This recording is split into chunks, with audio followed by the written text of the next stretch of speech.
Well, it's a book that teaches biblical wisdom through the seasons of life to children and the value of growing the fruit of the Spirit, like love, joy, kindness, patience, gentleness, self-control.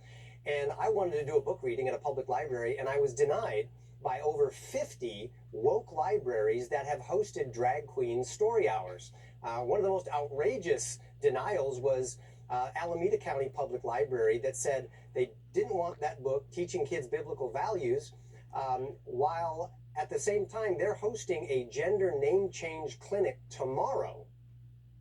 And I'm thinking, wow, if we're so committed to diversity, why am I being excluded? Why can't I use your facility to read my book? You're a library. Well, yeah. So we began the show with a story about how the president of Ukraine has banned a Christian religion in Ukraine. And then we get to your story where the libraries ban your book. So the thread here appears to be fear and hatred of Christianity. Why do you think a religion based on peace and tolerance, turning the other cheek, not showing vengeance, is so scary? Well, my understanding of history is that the family and the church are two great pillars of Western civilization.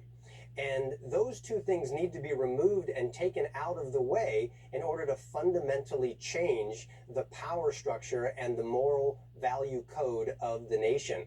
And that's why parents are fighting back. In fact, Tucker, hundreds of parents and librarians are now emailing us saying, we want your book, and we want to host our own Brave Book Story Hour in our public library. So here's my call to action. I want every parent and every grandparent in America to get their favorite children's storybook, my book or other Brave books, or a book of the Bible. Call your local public library that has hosted a Drag Queen Story Hour and say, I'd like the chance to read my book in the library.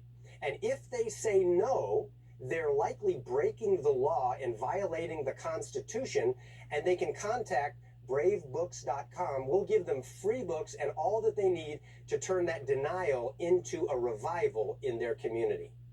I think the posture that you're taking, which is gentle and calm and brave and persistent, is something I personally can learn from. Less outrage, more rational response. And I think that really works. And I hope that you inspire other people to do the same. Tell your story. Don't get mad. Be honest. Thank you.